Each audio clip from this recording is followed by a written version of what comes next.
shir la isugu yeeray guddiga fulinta xisbiga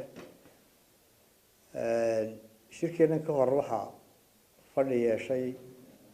guddiga ashaxa ee xisbiga oo eegayay dhawaaqii ka soo yeeray shalayto xubno ka mid ahaa xisbiga iyo kuwa aan ka mid ahaynba oo ay ku sheegeen inay awooddii xisbiga la wareegeen isuna magacaabeen gudoomiye hogaamiye ku-xigeen koowaad iyo xilal kaleba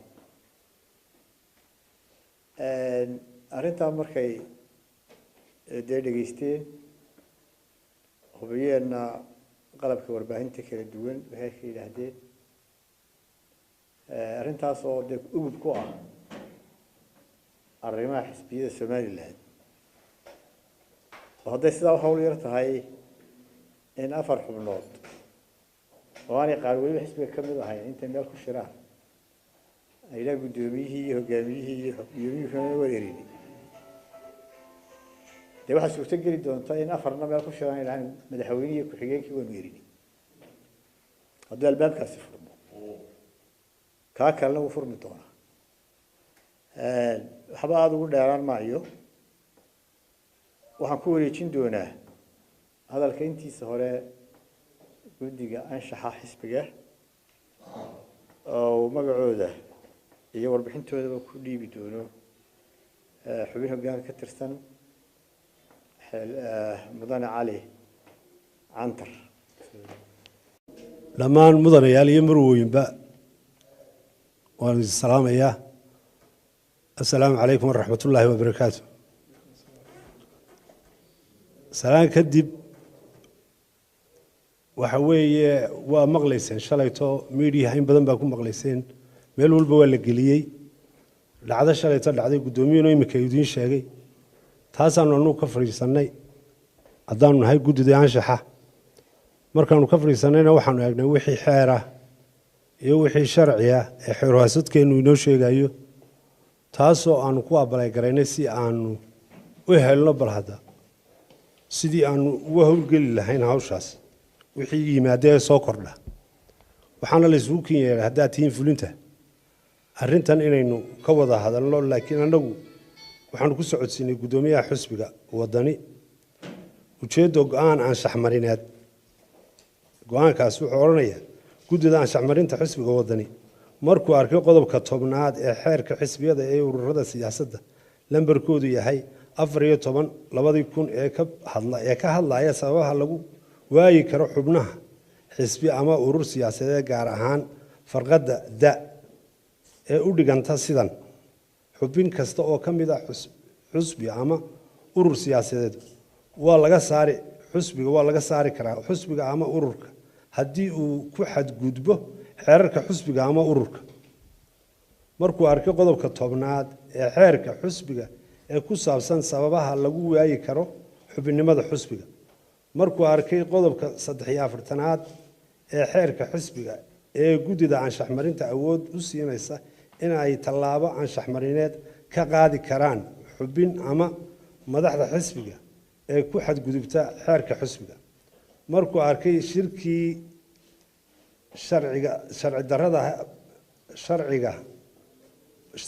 sharciga baalmarsana ee xubnaha magacyadoodu hoos ku qoran yihiin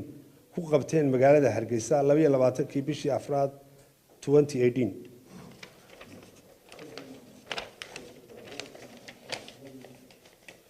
oo ay ku sheegeen inay xisbigii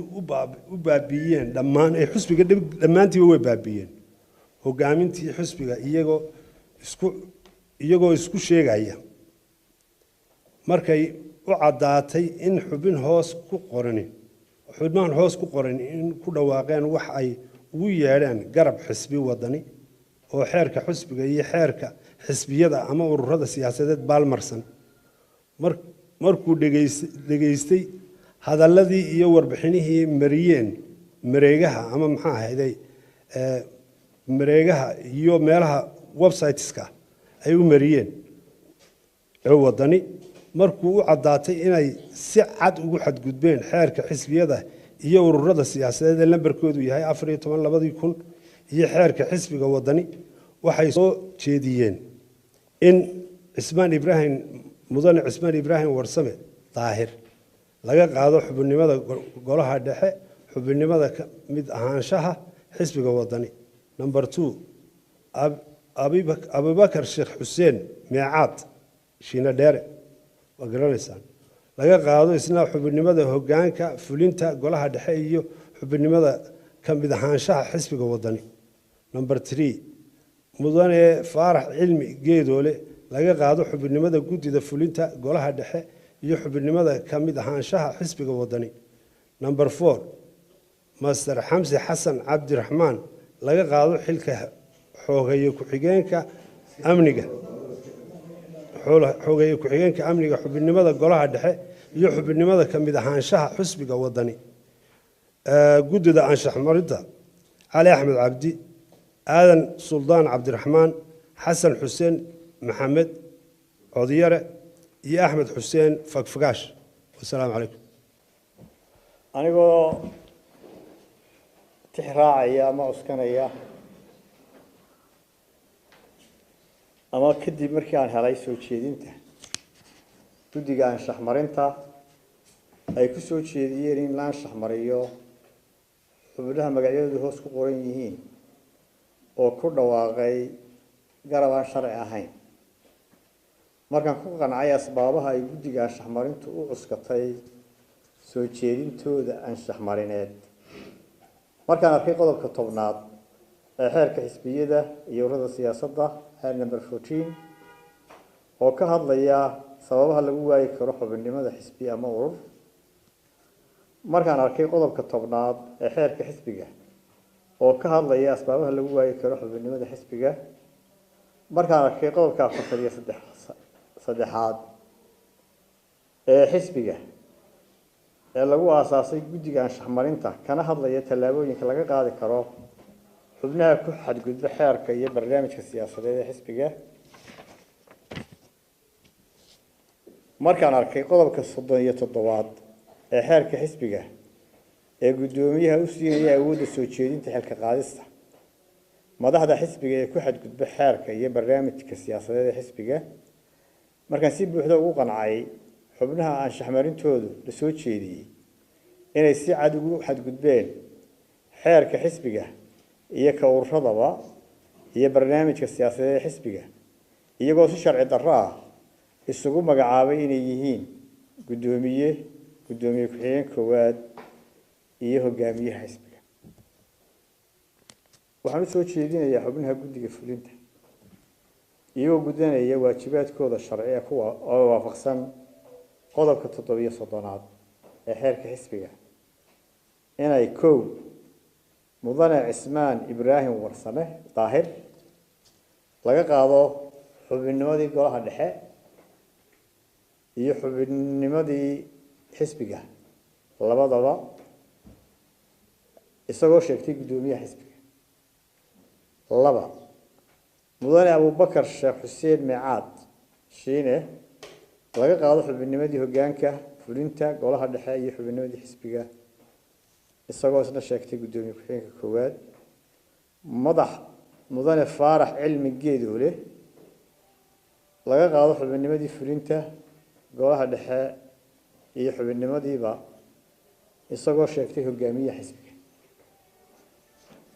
mudane xamsi xasan cabdiraxmaan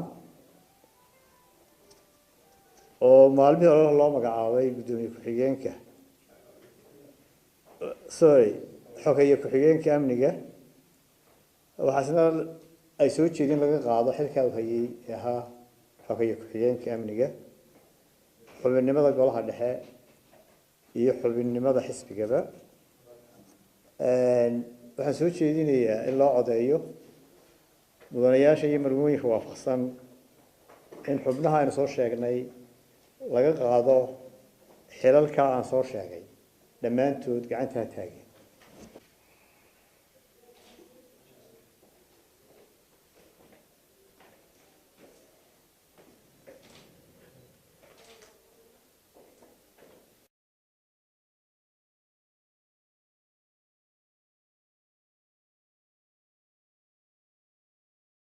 هلا دجيو